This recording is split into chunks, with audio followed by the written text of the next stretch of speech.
Welcome everyone to the second annual Music and Sound Interest Group Sound Table. Thanks for joining us this evening or afternoon for our presentations.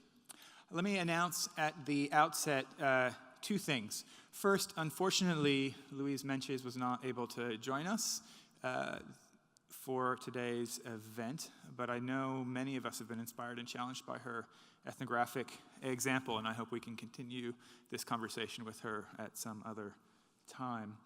I also want to advertise we've had a technical glitch with the program so that the Music and Sound Interest Group business meeting is not showing up when you search music and sound. That's going to take place tomorrow, Friday, from 12:15 to 1:30 in Marquette 9 on the second floor of the Hilton. So I encourage, if you're interested in this panel, please come to our business meeting. That makes it sound really dull, but I don't think it'll be too dull. So please come along. So I wanted to get us started off by saying just a few words about the Music and Sound Interest Group and then a little bit more about our topic today. The aim from the start for the group has been to create a space at the AAAs for ethnomusicology and anthropology to reestablish a sustained conversation, to invite ethnomusicologists and other scholars of music and sound to engage in conversation in this space, the AAA space, and to foster anthropological scholarship on music-related questions and sound studies, work that's truly been flourishing for some time now. The Sound Table idea was conceived by myself and Ellen Gray about 2 years ago as a way to use the interest group's invited session to create an actual dialogic space, a venue for this cross-disciplinary domain to take some conversational shape. So we also sponsor 2 other panels each year. That really helped, Laura. I appreciate it. Okay, so.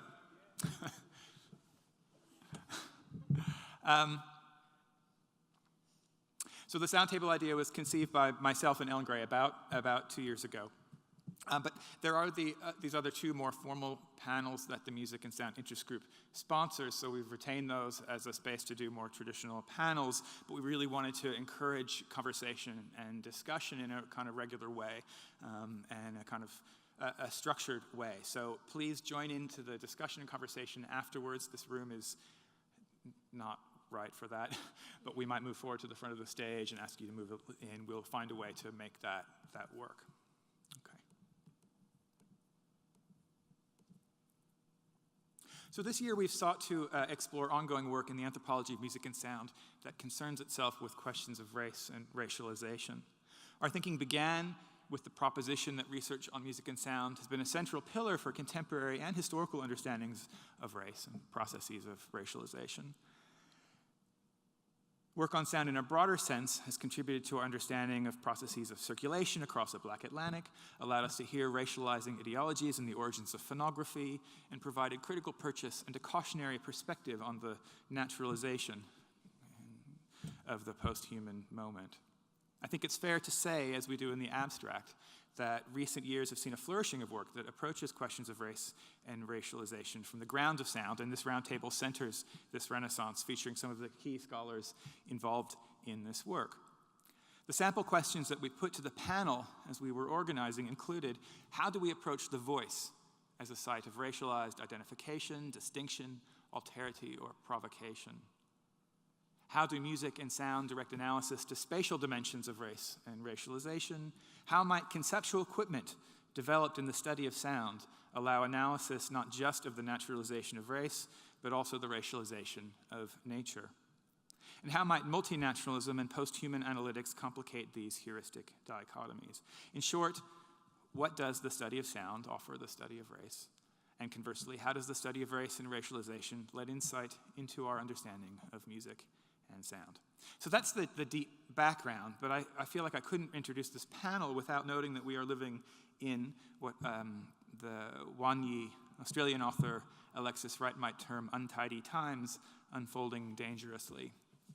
At a moment in which disparate experiences of policing and police violence have been made manifest in their mediation and amplified in our awareness of them, amplified through organizing and movements to protect and advocate for Black communities. We're also on the cusp of a new presidential cycle, in a moment in which white nationalism has a new kind of visibility, a moment with potentially enormous ramifications for people here in the US, certainly, but across the globe as well. Ramifications that will be unevenly distributed and that we can bet will be heavily consequential. So there are, that's to say, what I might call local reasons with broad ramifications that overdetermine and in fact demand this focus on race and racialization where they meet music and sound. So with those few comments, I hope I didn't go on too long, let me begin by introducing our first speaker. Maureen Mann is an associate professor of music at New York University. Maureen's first monograph, Right to Rock, the Black Rock Coalition and the Cultural Politics of Race, was published in 2004 with Duke University Press. And she's completing her second book now, also with Duke University Press, titled Beyond Brown Sugar, Voices of African American Women in Rock and Roll, 1953 to 1984. Her work has been published in Ethnomusicology, Women in Music, a journal of gender and culture, and Journal of the American Musicological Society, among other places. Today, Maureen's presentation is titled Soul Sisters, Race, Gender, and African American Women's Voices in Rock. So please, let's welcome Maureen Mann.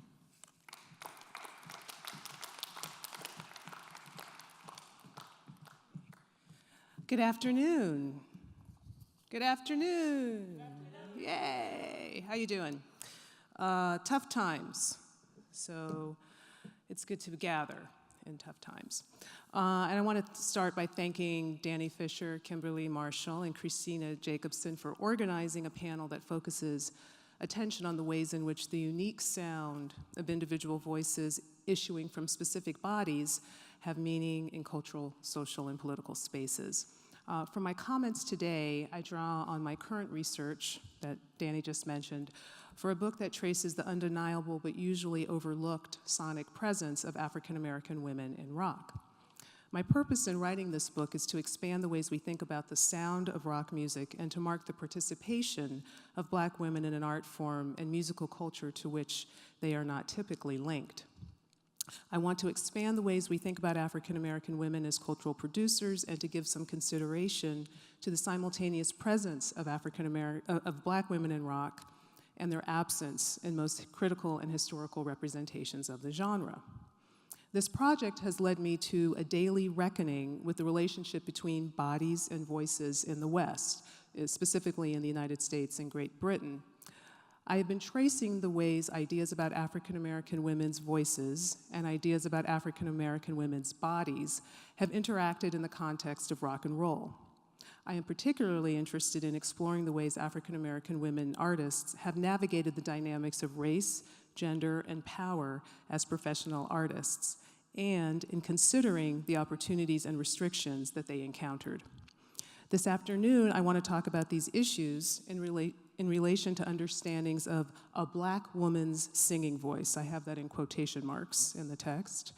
And this concept of a Black woman's singing voice emerged in the United States and Great Britain during the late 1960s and early 1970s. I want to discuss two musical examples that reveal how race, a category that assigns meaning to human bodies, is captured in and communicated through voice. Here, I want to draw attention to the ways social identity and relations of power inform and emerge through musical performance. Further, I want to think about the meanings associated with these musical voices and music-making bodies. In the performance-centered approach that I'm using, I hear music not as an object, but as a practice realized through the embodied actions of real people operating in real time. I think of my research as being not on music, but rather about musicians and music making, particularly the historical and social contexts in which these processes occur, and the power dynamics that shape the ways people make music and meaning. So I want to share, we're trying to keep our comments short, so I want to share just two contrasting examples to illustrate the ways race, gender, and vocal sound intersect in rock and roll. Oops, sorry, we're at the very beginning of a talk. And I think you're seeing another talk.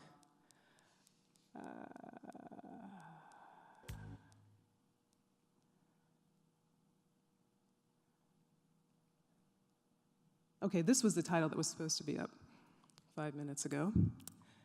First example demonstrates the presence of African American women as background vocalists on rock recordings in the late 1960s and early 70s, when women such as Mary Clayton, Clyde King, Vanetta Fields, Gloria Jones, and a host of others brought an African American gospel sound to rock. This practice was recently made more audible by the Oscar-winning documentary 20 Feet from Stardom. To give a representative example, I'm going to play a short segment of the song Tumbling Dice, a single from the Rolling Stones' now classic 1972 album Exile on Main Street. It features the Stones' lead vocalist Mick Jagger with the two women you see pictured here, Clyde King and Vanetta Fields, on background vocals.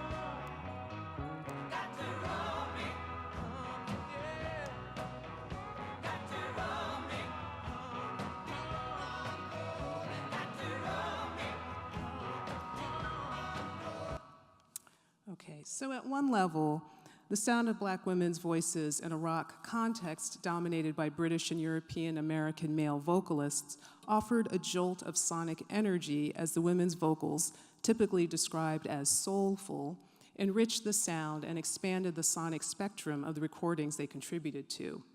They carried into these recordings the energy, emotion, and musicality of audible blackness that indexed authenticity for many listeners, black and white. In addition to the musical novelty, romanticized notions of black identity and black sound, rooted in Western philosophical binaries, fueled the attraction of these black women's voices, or to these black women's voices. Among these stereotypes are the idea that black Americans had a special capacity for authentic musical expression and privileged access to emotion, spirituality, and sexuality, all of which were understood to be absent from or lacking in white people.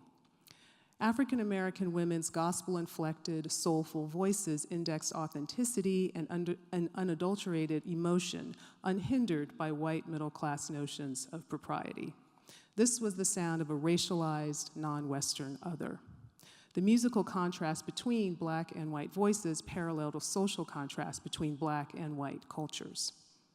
The fashion of including these vocalists was a boon to African American women who were able to sustain themselves economically and develop respected professional profiles by working as backup singers, bringing black vocal sound to rock.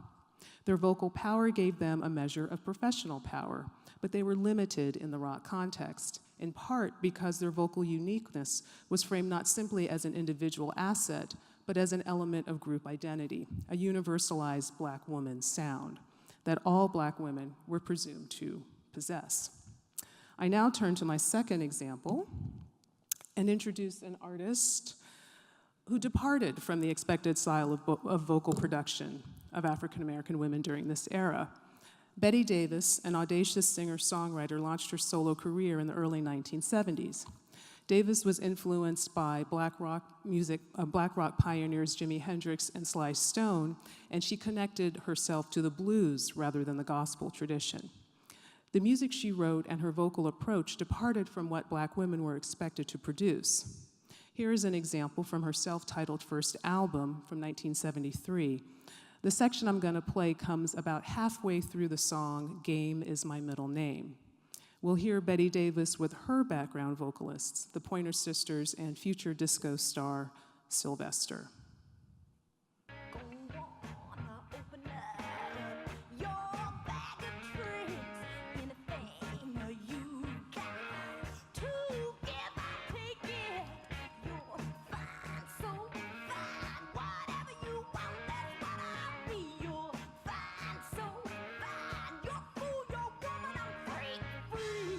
Yeah, yeah,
Brian, could you turn the sound down?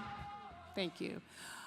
So in this segment, Davis does not provide the vocal ornamentation, melisma, and vibrato associated with African American gospel singing and the desired black woman's voice. As she holds notes almost to her voice's breaking point, shifting from singing to wailing to a raspy, untethered scream, she sounds more like a punk precursor than a soul sister. It's telling that she did not describe herself as a singer. Speaking to an interviewer in 1975, she explained, quote, "Aretha Franklin is a singer. I consider myself more of a projector. I'm into sound. Like, I'll work my voice 1,000 different ways. I'm into making my voice work with the rhythm track. Whatever feel I'm getting from the rhythm track, I'll do it with my voice," end quote. In creating her different and distinctive vocal sound, Betty Davis refused the musical and ideological work that black women's voices typically did in rock songs of the era. She is providing neither soulful comfort nor spiritual warmth. Furthermore, as a woman declaring that game is her middle name, she projects a forthright and self-determined sexuality. She is resolutely not an object for a man's pleasurable consumption, but a woman willing and able to assert her subjectivity and desires.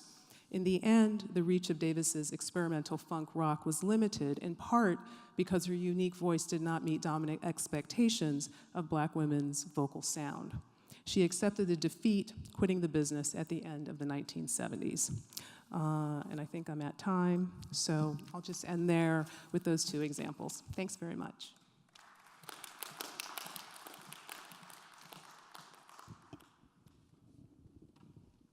Thank you so much, Maureen.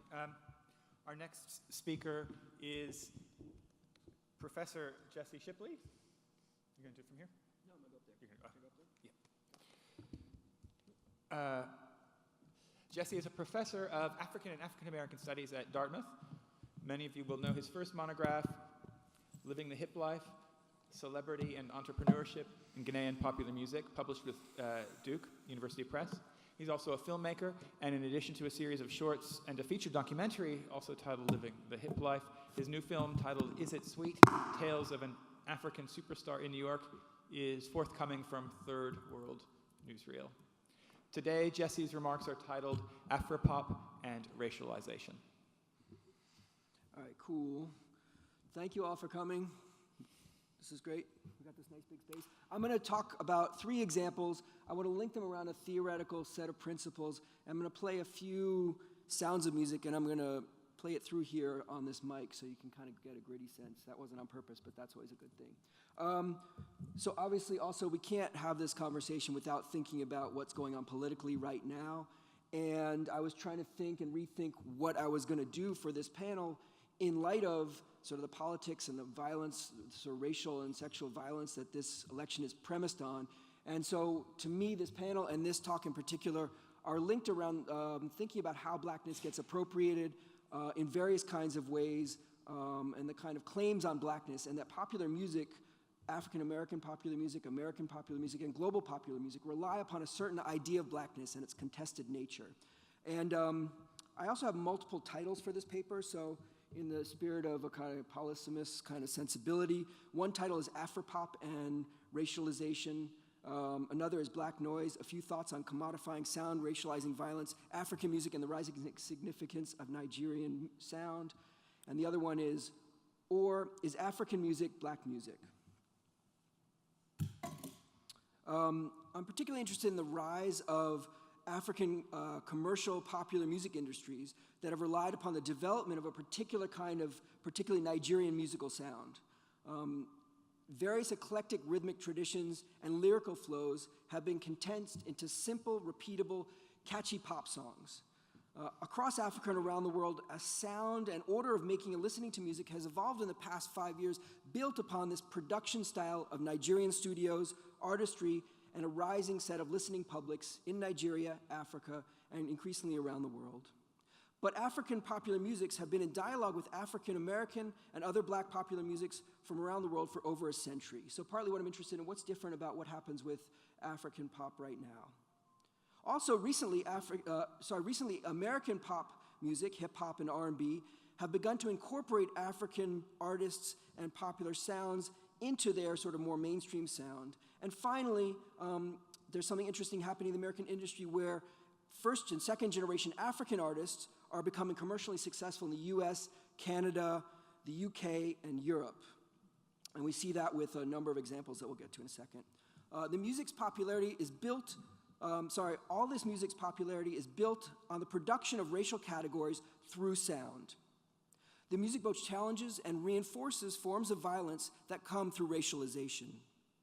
Contemporary pop around the world requires that the making of genres rely upon stereotypic ideas of blackness.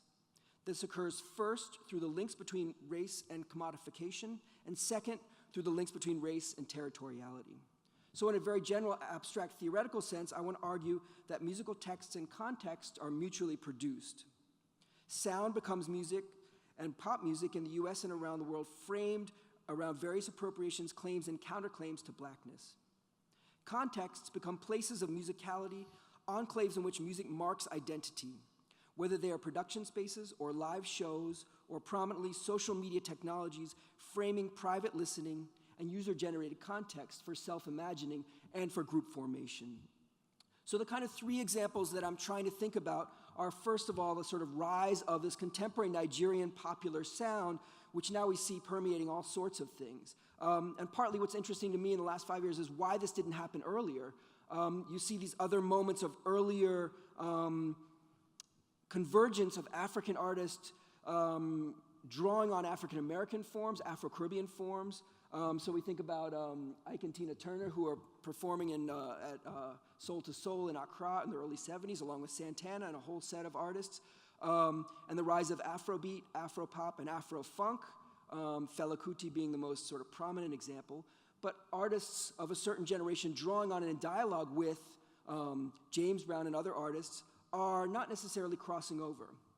Hip-hop in the 1980s and 90s in Africa, and electronic music in the 1980s and 90s in Africa is a genre that kind of evolves in a really interesting way, crosses over to some extent, but gets caught in a lot of ways in the conundrums of kind of racial stereotype.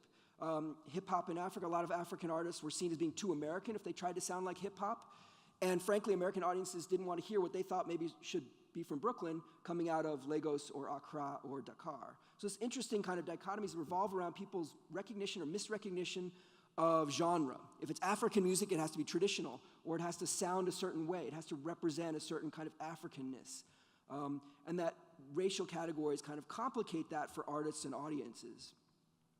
So we see that happening. The artists 10 years ago start to think about, well, how do we cross over and start to come up with a new formula? So this kind of Nigerian sound condenses a lot of different things into a very simple form, something that's catchy, that spreads across Africa and then into other music industries. Similar moment, something's going on with people like, well, Akon earlier, but Kanan, Wale, The Weeknd, Blitz the Ambassador, Dizzy Rascal, Tinky Strider, Tiny Tempa, Fuse, artists who are like first generation or second generation who kind of make it in the mainstream to some extent, or at least make it in a certain kind of musical realm, but not because they're African. In fact, mostly because they don't claim an Africanness as a part of their music. If they include some sensibility of place, it's sort of incidental, or it's after they become famous. People don't know Akon is from West Africa, from Senegal, until after he's made it. So there's something interesting going on there. They have to claim a kind of blackness which is in complicated dialogue with Africanness. And now finally, the thing that we see sort of in the mainstream is Beyonce, of course, invoking all these Nigerian artists across various genres. Drake doing a collaboration with Wizkid. Fuse in the UK doing collaborations with Wyclef and Sean Paul. All these kind of collaborations and sensibilities that are moving back and forth and creating a way in which African music is entering into other kinds of genres, but is kind of negated in a certain kind of way. And African artists struggle with this. If they come to the US, they have to claim a different sensibility. They can't be African artists, they often say. It aligns with something that many first-generation Africans have said about, well, I didn't identify or wasn't seen or didn't see myself as black until I came to the US, and then suddenly I'm put in these kinds of categories. So the point being a general way in which music and sound and categorization of sonic sort of landscapes points to the kind of violence of racial categorization, particularly when it enters into a kind of commodified realm. Let me just play a couple of pieces of sound to get us something. Should we plug it in? Cool. Yeah. All right, just to give us a little sound. So so this is Positive Black Soul from Senegal with KRS-One, a collaboration from 1997. Let's see how this sounds.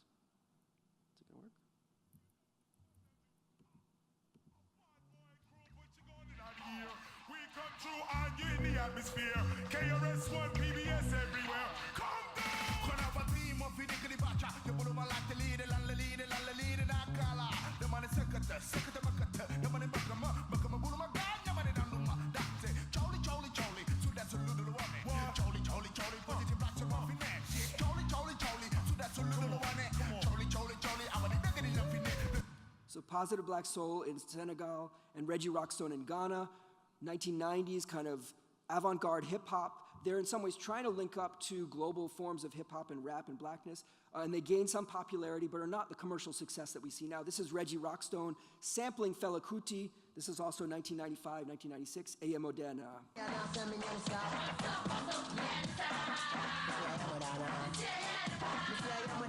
You can hear the Fela beat.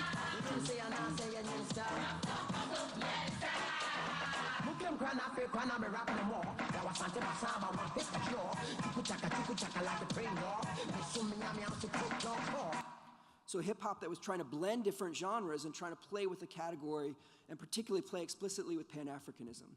A couple other quick examples and then I'll close.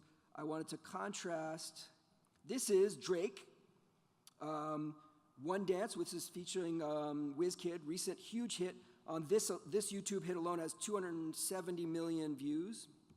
Grips on your waist, from way back way. You know that I don't play. Streets not safe, but I never run away, even when I'm away. OT, there's never much love when we go OT. I pray to make it back in one piece. I pray.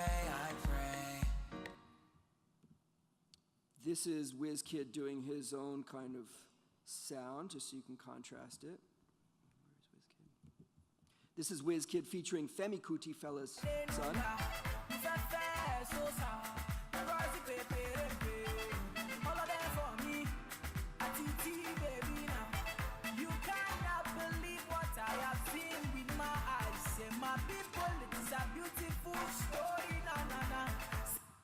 And finally, this is Yemi Alade with the infectious hit Johnny. Huge hit. Here it's got 55 million listens. Yemi Alade, it's a species, baby. Johnny leave me for no Cynthia, and I don't know what to do. I need to say I don't do like the way Cynthia they do. Johnny give Uche belle, talk say you want marry nene. Walk him kedi feneme. Johnny Mo.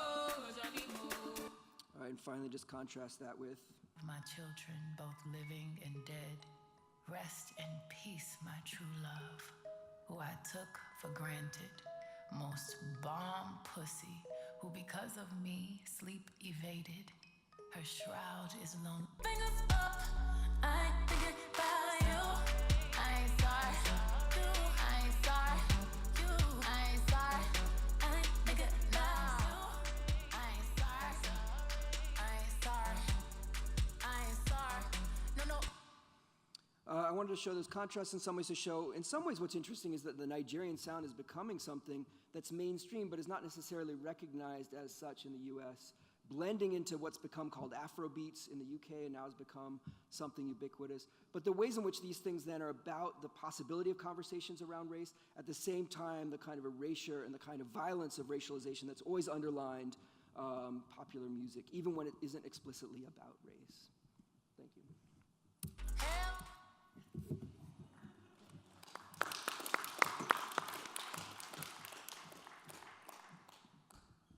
Thank you, Jesse. Our next speaker is Nina Aychan. Nina is a professor of musicology at UCLA. Her book, Sensing Sound, is published with Duke University Press, and she is also co-editor of the Oxford Handbook of Voice Studies.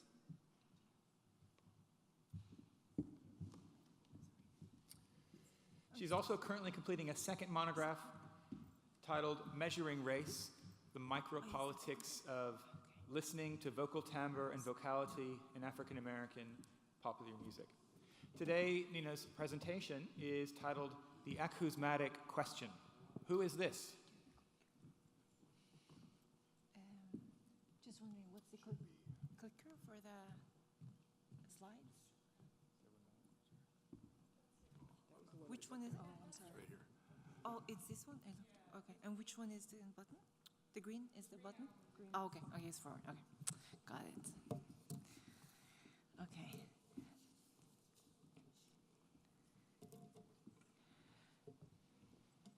So, my current project deals with the production of racial categories through vocal timbre. So we're going from sound to vocal timbre.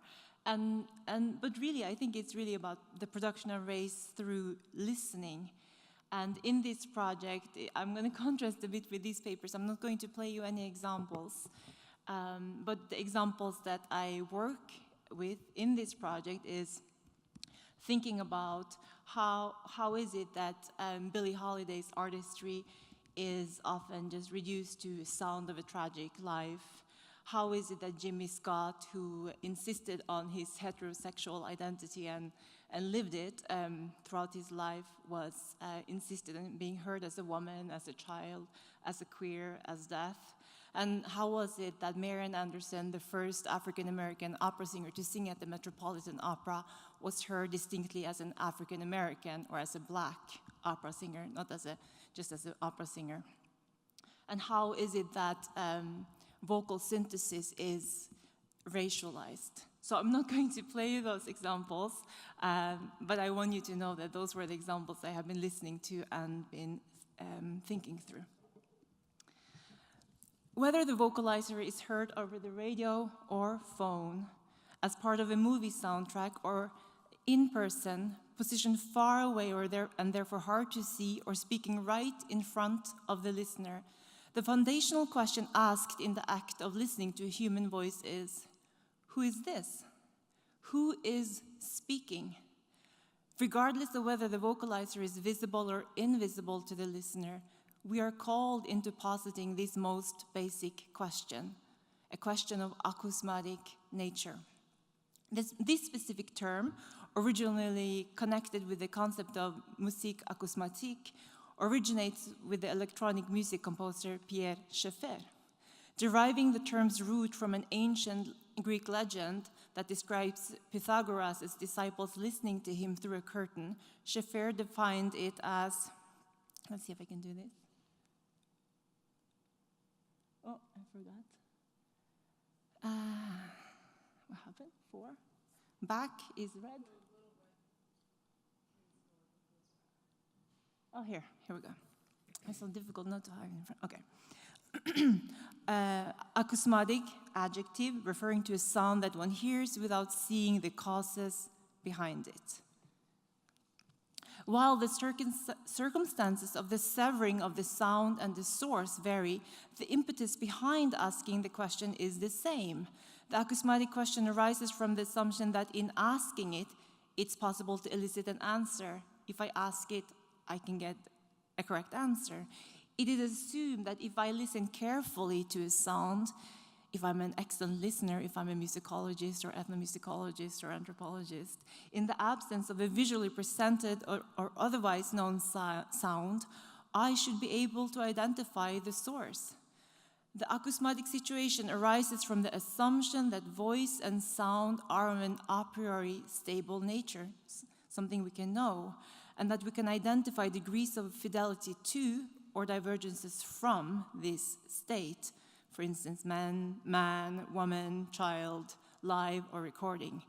I hear the voice of a man, I hear the voice of a woman. This is live, this is recorded. This position is grounded in a belief, really a truth claim, about voice as a cue to interiority, essence, and unmediated identity. In contrast to that position, I posit that the reason we ask, who is this, when we listen to voices is precisely that we cannot know the answer to that question. Indeed, in my forthcoming book, Measuring Race, I argue that we ask it not because a possible ontology of vocal uniqueness will deliver us to the doorstep of an answer, but precisely because of voice's inability to be unique. Adriana Cavarero's classic formulation regarding vocal uniqueness, a human voice, is a unique voice that signifies nothing but itself. For Cavarero, the voice is the vital and unrepeatable uniqueness of every human being. Oh, and this is the citation. While I'm sympathetic to the project of listening intently as a humanizing endeavor, in contrast to Cavarero, what I identify as listening through the acousmatic question arises from the impossibility that this question, the acousmatic question, who is this, will yield a firm answer. So then we might ask, what does the acousmatic question offer insight into? Why am I even dealing with it? When I hear a voice, and my response to that acousmatic question is, as I said earlier, this is a man, this is a woman, this is an Asian woman, this is a black person, a black opera singer, we're not indeed capturing something about an essential voice or person. Instead, we're overlying an individual assumption about what we hear onto the apparent source of what we heard. To understand this overlapping that leads to misjudgment, we need to look more closely at what I call 3 correctives about voice. And I'm going to just talk about them quite briefly here. These are the 3 interrelated corrections. And they're corrections to this voice as unique model. So voice is not singular, it is collective. Voice is not innate, it is culture. Voice's source is not the singer, it is the listener. So first, voice is not singular, it is collective. The voice is not a distinct entity, but rather part of a continuous material field. So-called physical individual voice, then, is part of a continuum, a concentration of energy that we interpret and define as a distinct voice. The voice is composed of a collection of bodily organs that are involved in vocal production, the acoustical condition in which it is emitted and sensed, the style and technique involved in its lifetime of training, what Farah Jasmine Griffin calls cultural style. No one part of this collection of styles and techniques involves race essentially or entails the uniqueness of the speaker. It is rather a performance of cultural style. With the performance of the cultural style of, say, whiteness, comes the assumption that any such traits are either expression of essence or false performances thereof. It is this deep-seated belief that is expressed in the observation that Obama talks white. There would be no reason to make such point were there not underlying assumptions regarding the sound of whiteness and about which bodies has the right to perform such sonorities. Moreover, the voice is not singular or unique, in part because it's not a static organ. It is not an isolated and distinct entity. Instead, it is shaped by the overall physical environment of the body, the nutrition it has access to or of which it is deprived, the harmful particles inhaled or the fresh air enjoyed. Vocal tissue, mass, musculature, and ligaments renew and are entrained in the same way as the rest of our bodies. Research and knowledge about the body, which shows how it is a result of its overall environment, also apply to the part of the body that is the voice. Because we're often focused on the sound and assume that there is an unchanging relationship between the entity we believe to be a static, distinct human and the vocal sound we hear, we also assume that the voice is intrinsic and unchangeable. However, just as the body possesses different qualities, or is able to carry out different activities depending on how it's been nurtured and conditioned, so too the voice is an overall continuation and expression of the environment in which it participates. Second, in this way, voice is not an innate, it is culture. Vocal choices are based on the vocalizer's position within the collective rather than arising solely as an individual expression. Vocal communities share an invisible and often unconscious and inexplicable synchronicity of vocal movements and vocal performance, gravitationally attracted by the dynamics of the culture in which the vocalizer participates. This takes place, for example, through the vocal body's movements, habituated by practice, proprioception, listening, and the specific practices adapted to and expressing a given culture's ideal. Speakers or singers do not use the entire range of their voice's infinite timbral potentialities. None of us do.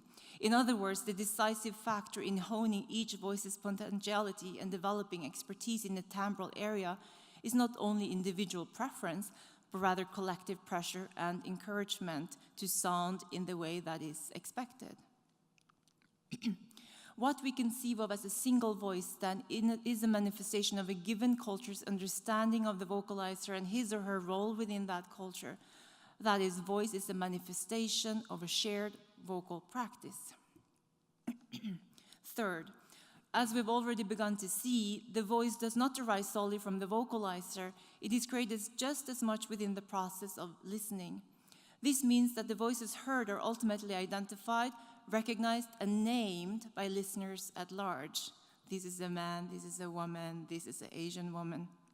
This means that the voices heard are ultimately identified, recognized, I'm repeating myself, and named by the listeners at large.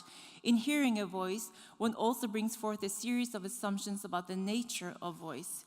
The speech chain, the now ubiquitous model of voice conceived by linguists Peter Dennison and Elliot Pinson, includes two general areas: the speaker and the listener. An information transmission from the speaker to the listener can be condensed into the following parts: the speaker's brain, motor neurons, sound generation, the listener's ear, the listener's brain. This model usefully expanded the previous model of speech by considering speech in the context of communication instead of two distinct and separate processes. As Dennis and Pinson outlined, the speech chain is incomplete without the listener. I will go one step further in suggesting that the listener, including both other listeners and all the listeners, myself listening to myself, is so strong and indeed so overriding that in order to understand the process of evaluating and defining vocal timbre and voices, it is more useful to consider the process from the listener's point of view. And I can flip the directionality of the speech chain, calling it the listener voice chain, and with the listener as the focal point. This is because, on the one hand, actual vocal output is determined by the speaker's listening to his or her own voice and considering how the community hears it, and by the countless concrete instances in which he or, oh my God, she is vocally corrected directly or indirectly by other people. On the other hand, regardless of the actual vocal signal emitted, the listener will produce their own assessment of what they did hear. So we assign value when we pose and respond to the acousmatic question. And in societies built on racial difference, those values include race. So what I want to conclude with saying then is that the reason I think the acousmatic question is very useful is not because by asking who is this, I'm able to identify who that is. But I shift the question. I shift the question not to say, who is this speaking, but I shift the question to say, who am I who hears this person speaking, and have these ideas about this person conjured in my mind and overlay that onto that person's voice. This is a man's voice, this is a woman's voice, this is an Asian woman's voice, this is a black opera singer's voice. Thank you.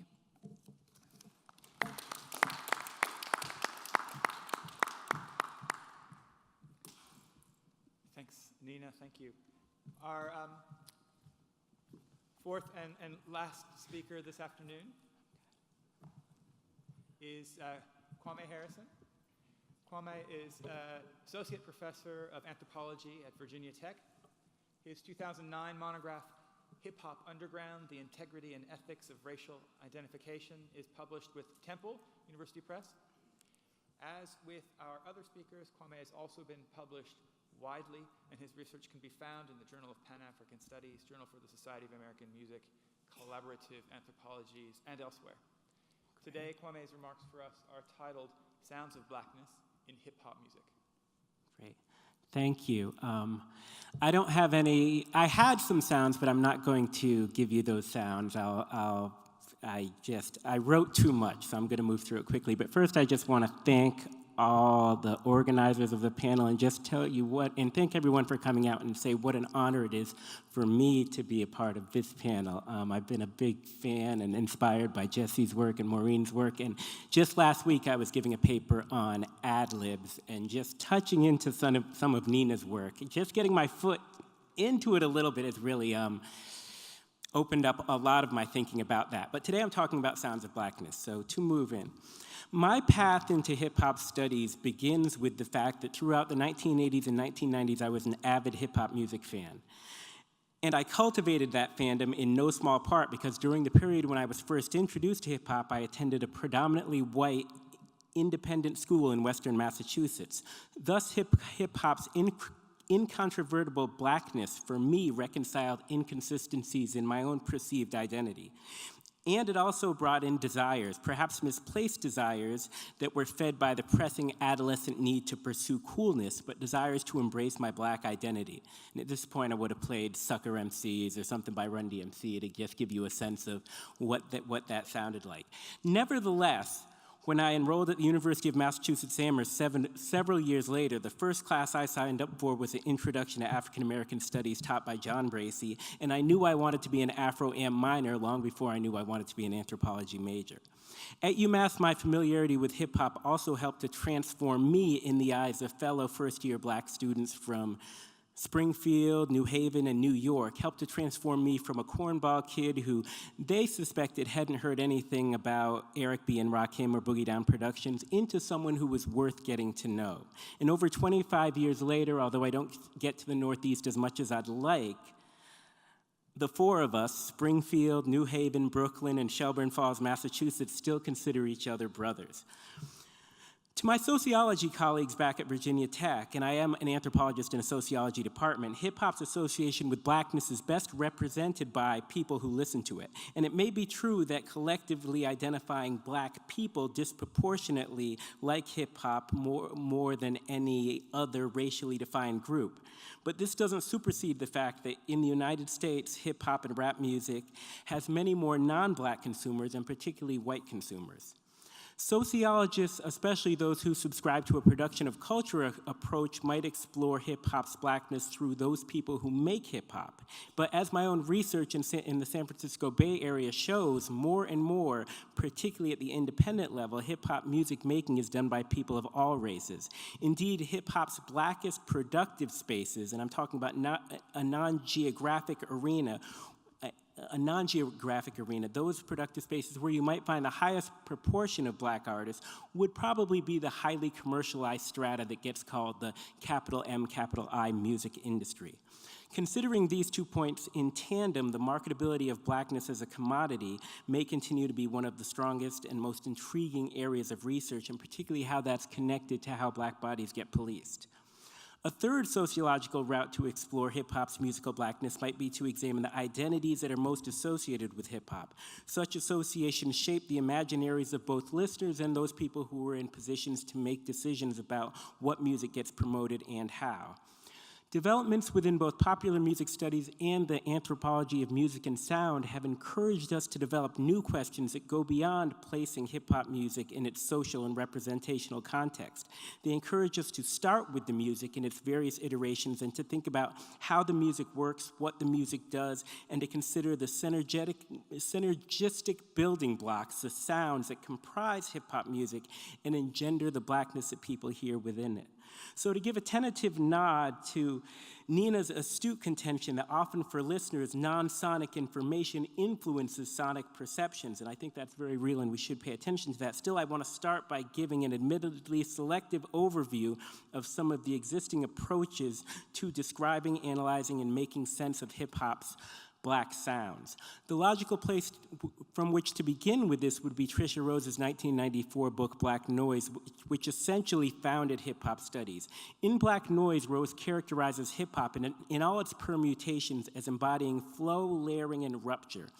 Rose went on to describe the effect of these qualities, and here we can consider the way music sounds as producing sustained motion or flow, which encounters abrupt or disruptive angular breaks. Her observations align with earlier descriptions of Black musical priorities. For example, anthropologist Zora Neale Hurston, who in her 1930s essay, Characteristics of Negro Expression, emphasized the angularity of Black expressive articulation. Rose also drew parallels with the late Amiri Baraka when she describes rap's, quote, dense configurations of independent but closely related rhythms, end quote, as well as its harmonic and non-harmonic percussive sounds. Indeed, polyrhythmic intensity has endured as a central descriptor of hip-hop's Blackness. In a recent book, Sounding Race and Rap Music, Lauren Kajikawa cites a, quote, lack of rhythmic density and absence of syncopation in Eminem's My Name Is as contributing to its, quote, rhythmic parody of whiteness. So the lack of that signals a whiteness. An additional sonic feature of for Rose is the practice she describes as working in the red, which involves using music technologies in ways that they have not been intended. Quote, by pushing on established boundaries of music engineering, rap producers have developed an art out of recording with the sound meters well into the distortion zone, end quote, thus producing a heavy, dark, growling sound that Rose equates with the sonic sensations such as urgency and awareness. Here I would probably be playing Public Enemy's By the Time I Get to Arizona. I don't know how many people remember that song, but it's in... Neither party is mine, not the jackass or the elephant, is what he says in the song. In his 2000 book, Rap Music and the Poetics of Identity, the late Adam Crims repackages this working in the red affect, underscoring the layering dimensions of a concept he calls the hip-hop sublime, described as a product of, quote, incompatible layers of sound being selectively and dramatically brought into conflict with each other, end quote. Such discordant musical amalgamations, Crim argues, are key to generating potent soundscapes which convey sometimes surprisingly pleasurable senses of menacing aggressiveness, hardness, and realness. I hope we have time to think and talk about some of these characterizations and how they work and why they're there. The organizational principles underlying the hip-hop sublime prioritize, quote, dissonant harmonic combinations and classing timbral qualities, end quote, produced through the practice of utilizing multiple samples from various sources in a polyrhythmic layering effect. Where these examples from Rose and Crim mark a productive treatment of hip-hop's musical sound formations, especially how particular sounds work in conjunction to produce sonic materialities that are in some ways linked to contemporary notions of Blackness, I think it's helpful to pivot from focusing on the content of the sounds that index Blackness and to focus on the performative mode of sounding Blackness. Here I follow the late Stuart Hall's prescient observations that are featured in his essay, New Ethnicities, about a shift from concerns over portrayals of Blackness to concerns over the very fact that Blackness is being represented, how and what it means. Black performance expands, synthesizes, comments on, and responds to imaginations about Black identity. These imaginations then, returning to my third sociological framework, get activated through the way Blackness is represented. So in considering hip-hop sounding of Blackness, it is useful to start from a framework that doesn't seek to locate and index how Blackness sounds, but rather acknowledges the perpetual instability of Black sounding. Such an approach prioritizes how late modern Black music sensibilities, and sensibilities are defined, quote, as, quote, stylized ways of being in relation to each other and our environment, end quote, how these sensibilities embody a consciousness of and urge to enhance and or resist current understandings of Blackness, including how it sounds. Fred Moten describes Blackness as marking, quote, simultaneously both the performance of an object and the performance of humanity, end quote. In what I'm proposing, the object exists as a crystallized form of what represents Blackness at any given moment, representations that as Black people we have to confront and contend with daily. The humanity, in turn, comes from the capacity to transcend what is represented, to revise it, to resist its containment. Trying to capture Black sound in recording then becomes a daunting task because, again, citing Moten, quote, "Blackness is always a disruptive surprise move in which non-fullness, in the rich non-fullness of every term it modifies." Let me say that again. Blackness is always a disruptive surprise moving in the rich non-fullness of every term it modifies, end quote. As such, we must be cognizant of the infinite variations in how Blackness sounds across space, across time, and across texts. Performing Blackness in this light can thus be thought of as a resource for strength, resistance, and unexpected pleasures. In discussing the content of Black sounds in the earlier part of what I was saying, I drew on a lineage of earlier commentators of Black aesthetic priorities like Amiri Baraka and Zora Neale Hurston. In closing, I want to connect this mode of performative, revisionary representation with another Black scholar of an earlier generation who's still with us. My Virginia Tech colleague, Nikki Giovanni, who made what I take to be one of the most compelling statements on the enduring power of Black expressivity. And this, I think, is just an important, has always been an important quote to me, but particularly in these untidy times, so I'll end with this. "We're still here, still laughing, still loving, still deciding what looks good and what sounds right.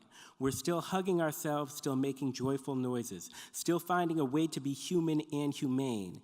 It is not, after all, the Blackness that has caused our loss of vision, making us turn and turn in this tunnel of despair. It's the Blackness that's showing us the way out." Thank you.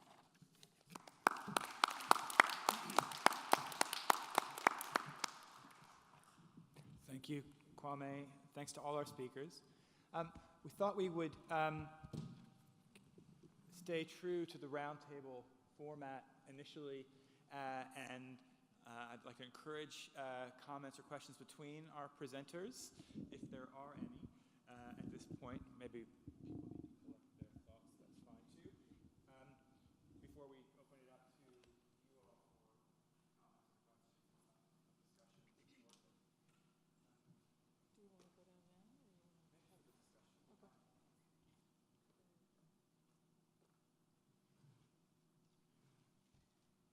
I can start. Sure. I was taking notes in preparation of this. I guess I'll just start with I'll start with Jesse, but I have notes on all sorts of things. But and this is, I mean, this, I don't know if this is a question, and I don't even know. I'm just kind of throwing myself. It strikes me, and this has to do with what you were talking about, African sounds, but it also, it strikes me, I mean, other things going on. There's the continent it's a new frontier in many ways. And I mean, I know that historically it's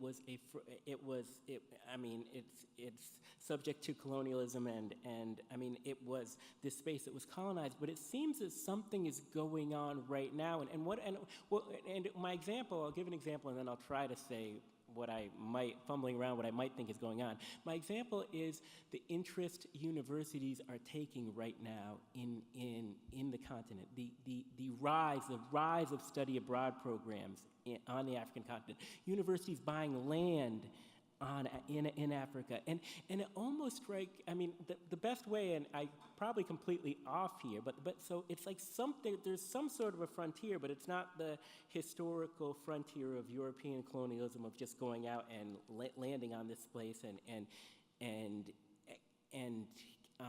exploiting the resources. But I see it kind of, I mean, in thinking about it, I almost think it's moving from a very primitive image of what Africa is and how do we, and how can it be colonized and exploited for those resources to now an acceptance of a modern Africa. And my colleagues in Africana Studies have been saying for years, people think about Africa and they think about forests and jungles, but it is cities. Most people live in cities.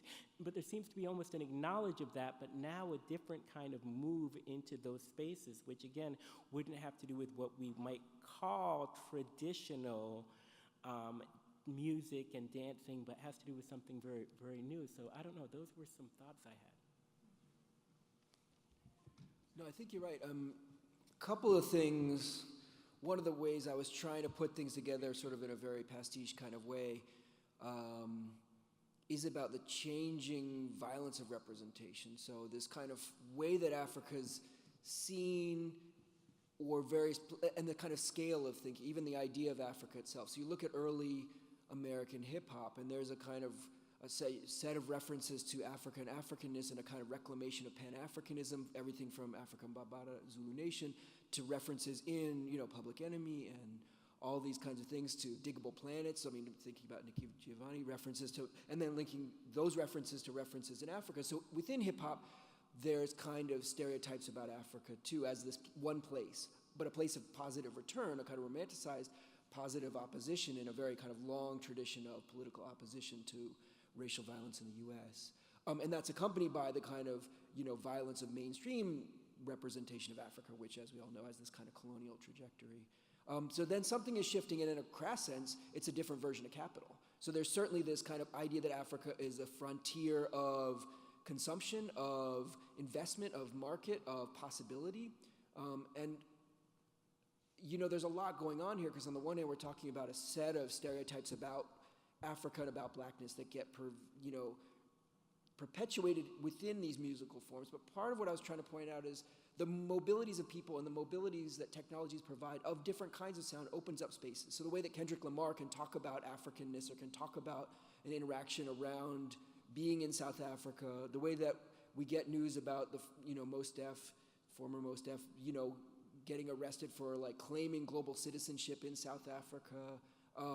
The conversations become really nuanced and complicated. The fact that Beyonce has created a conversation about Nigerian artists, about Chimamanda, about, different kind of visual artists, about producers. And then those videos are being remixed in Nigeria, and then other artists are working on those things. So some of it's interesting in this kind of possible ways, and some of it's like big capital. Like I wrote this short piece on MTV Africa, which is a subsidiary of MTV, which is like, okay, cool. Nigerian sound is the marketable sound. So let's sell Nigerian records in Kenya. Let's sell Nigerian records in Tanzania. Let's try and sell them to Francophone countries, right? So it's also this kind of push of big capital. And it's always this kind of tension between these artists kind of pulling things and pushing. The last piece like that I think is interesting, like when African artists would go abroad in the old days, they would pretend they were from Jamaica, or they would pretend they were from Brooklyn. But now they can be like, okay, I'm from Ghana, and that's kind of okay, sort of, like in some contexts. But it's like, it's definitely shifting, and to me, it's about capital. Say, like NYU's buying up Accra. Like, so why? What is about that as a kind of frontier of investment? And that's a big question that this is a small part of.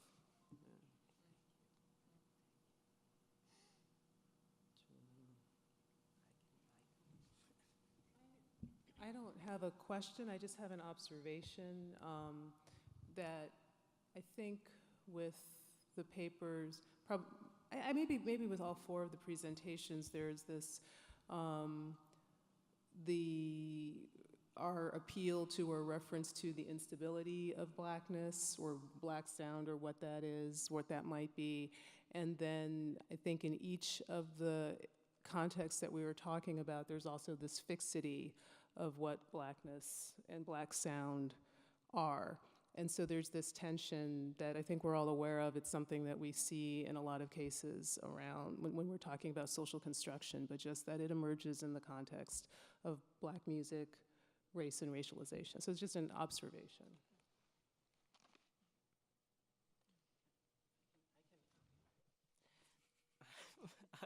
I have at least one for everybody, and then we can open it up because I don't know how great my questions are. But Nina, I'm thinking about how does, as you were talking about voices and the inability of voices to be unique, I was wondering how language factors into that. And by language, I don't mean the language you speak, but I mean that language is language is something we practice. I mean, our whole lives we are kind of taught these sound signals, and that these sound signals have meaning, and we practice them in a certain way. And there was actually a great paper last week at the Ethnomusicology Conference about Hawaiian Pidgin language. Christina Yano was doing it, and how it was policed through listening. So just how being forced to speak, and I mean having these language which are infinitely youthful, but still we are kind of trained to all model the same signals and the same signals in a certain correct way. So I don't know if that's much. So the question, I guess, is to what extent does language impact, does just the practice of having to speak and learning to speak and really being corrected in practice our whole lives, how does that impact the, I guess, distinction or indistinction in voices? I don't know if that makes Yeah, no, there. I'm just quiet because there is too much to say. That's why I'm quiet. No, I mean about the everything here. Where to start? Well, I think one of the things I'm trying to point out with my work and about language. I mean, there are people here who are experts in this. I know really nothing about language and speech, but what I know and where I'm trying to not level the field, but create some points of connection is that I think we can accept quite readily that anybody, if they grew up, any body, physical body, if that body, human body, grew up within the language culture, that unless they had some, well, most people would then learn that language. We all accept that, and that would be their mother tongue, and that person will, of course, learn to produce those sounds, and they will be able to produce those sounds because they can hear them, and by hearing them, they can produce them, and so on. So there are, of course, many other language sounds that we cannot hear. We hear within a certain framework that we have have been socialized. So what I'm trying to say in my work is that this is the same in terms of timbre, and I think that's in timbre, the sound of the voice, so we can have words, but that those words or notes or singing is given forth with a sound, and that's very simply explained is the timbre. The timbre then has been, for at least 2,000 years, in written form, has been understood as the essence of a person, and it's been understood as his uniqueness, and we use that in very positive terms. I hear you. I hear that you are sad, even though you say, I'm okay. So I'm going to let your tone, your timbre, override your verbal, linguistic message to me. So because we have this very close tie between uniqueness, humanness, even the differentiation between human and animal, that's so much attached to the timbre. We have a very hard time, I think, to understand that timbre is learned in the same way as the pronunciation of a word. So it's very complicated, I think, conceptually, that you can recognize me as me. If you know my voice, you'll hear it's me. But at the same time, I'm going to insist that me is part of that continuum that I was trying to outline for you. That if I grew up under a different vocal circumstance, a different listening circumstance, I could still maybe have the same basic sound, but there would be other components too. And if I try to equate it to, or compare it to athletes, so I could be a body lifter. Is that what it's called? No. Weightlifter. Weightlifter, and I could get that kind of body shape. Or I could be a ballerina, and I can get that kind of body shape. It would still be me. I'm not completely changed, but I'm just concentrating on different potentialities of me. So that's the same with timbre, is my argument, basically, my thesis. So it's complicated, that we both want to insist that I recognize you, and it's very important to recognize you, but at the same time, it's important to recognize that you are you in this field of connections and socialities, and you wanting to fit in, and you wanting to perform blackness through hip-hop, or you wanting to perform being a son, perform being a father, perform being a colleague, and so on, right? So we're going to shift in all those roles. And then, of course, we know that some people have many pivots. They can make nearly infinite amounts of pivots. They can perform whichever role they want. And then we know some positionalities have very limited amounts of pivots in terms of roles they can perform. And their voices are going to be limited in those kinds of ways. They start to hear themselves as that. I start to hear myself as a woman. I start to hear myself as so-and-so. So to connect back to you, there is a lot of connection. I think that we need to take in terms of timbre then, I would just take the lessons from language, what we can think about, the way we can imagine that any person can learn any language if they grow up in it, counts for sounding black, sounding white, sounding, X, Y, Z.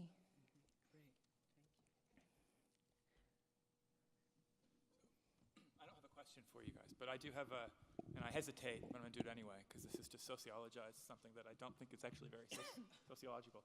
And that is there's this link I'm hearing between Kwame's paper and Nina's paper, and that link is in Irving Goffman and the On Footing paper, which in that paper, as many of you will know well, he wants to explode the speaker-hearer dyad and to focus on the different ways that there are maybe different positions for listeners and different kinds of, maybe you can parse out the role of speaking.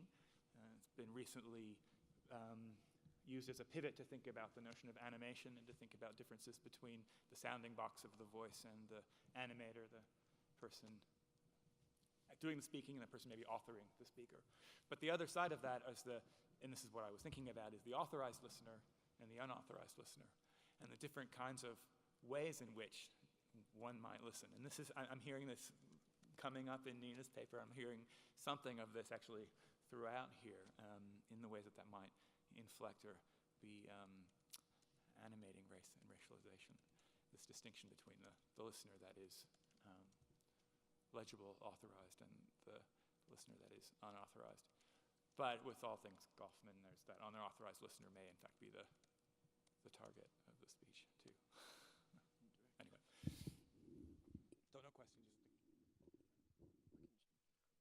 I can shift that into what I was thinking about had to do with genre in a similar sense. What are the ways and what becomes legible and what becomes sort of erased? And I was thinking about that in terms of thinking about the significance and the sort of just the artists that you play first, and then how do black women's roles in this particular genre, which aren't usually recognized, then erased, or when do they become visible and when do they become invisible? So when do authorized and unauthorized listeners kind of shape what becomes legible or not? And how do these categories then, which are sort of being produced, they're performative in these kinds of moments, how do they reinforce older forms of erasure, and when do they open up possibilities? Like, when does something become legible? So the first two little clips I played were like really kind of like really good hip hop. Like, it's really good rap, really well produced. It's KRS-One performing with Positive Black Soul. It has like 5,000 hits on it. Like, no one listened to this stuff, and it's really great music, but it was kind of illegible to everyone for a set of reasons. Like, people in Dakar and Accra kind of didn't want to hear Africans doing hip hop, and then they sent it to London and New York, and people are like, this sounds great, but is this guy from Staten Island, or what is this? Like, it became illegible in very significant reasons. I think even more significant, the way I wanted to hear maybe more about that, like, how do these women get picked up or not picked up, or how do they imagine their role in the kind of music that they're doing? Because the other thing becomes, like, what kind of voice do you think it is shapes what kind of music you think it is. You might think something is blues or country, and it might sound kind of the same, but it's marked differently, and that's really important. So I don't know. For the background vocalists, and this is the late 1960s and early 1970s, I think they're able to be successful in part because they're in the background. They're not the stars of the show.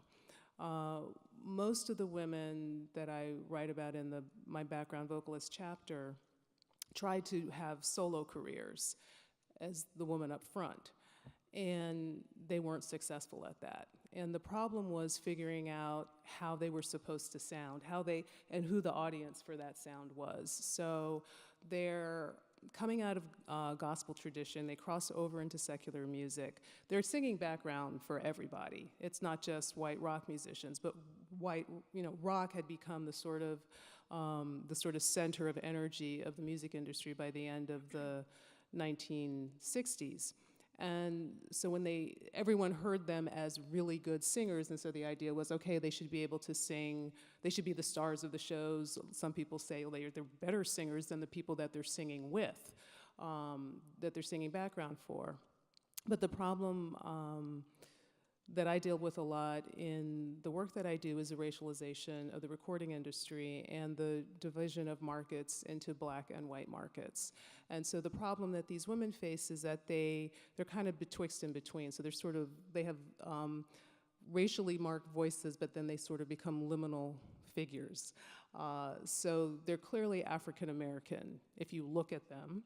They're singing in an African American style, but that style has now crossed over into the mainstream. So rock and roll is drawing on African American musical practices, but the perceived audience for that music is white.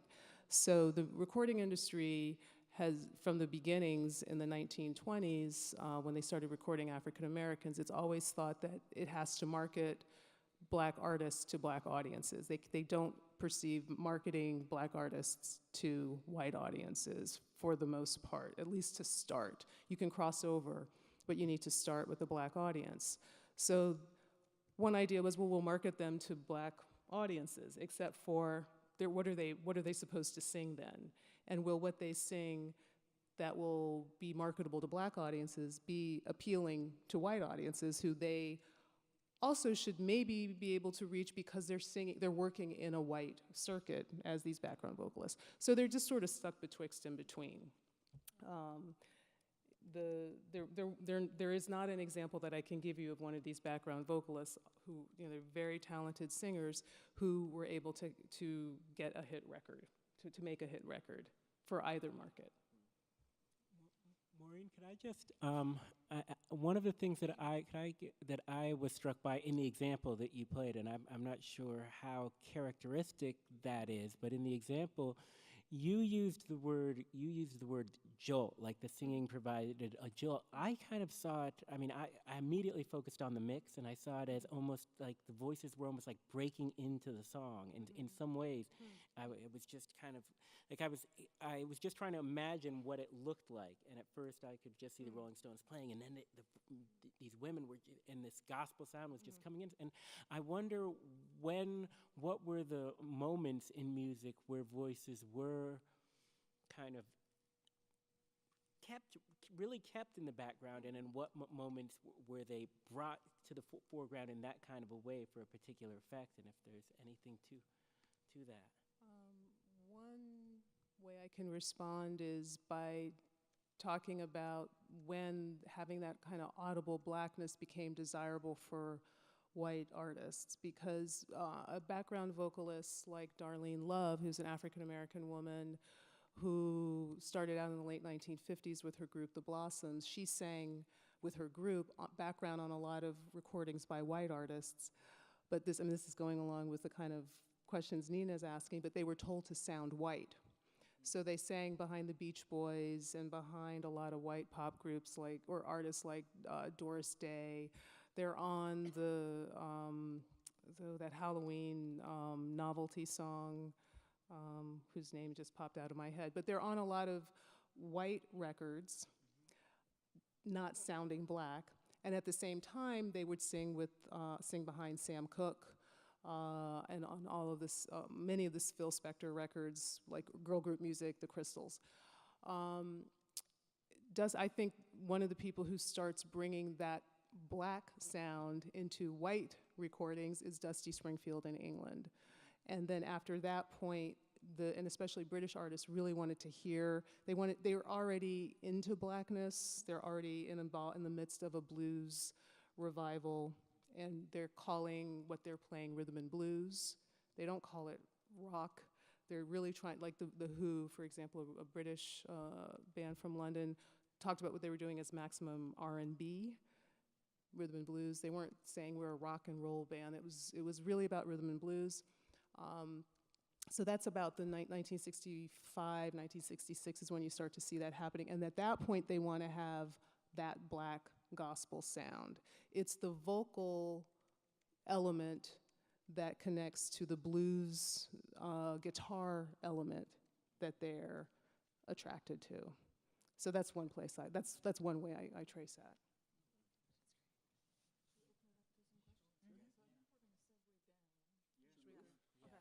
So we're going to come to y'all, and so you can ask questions.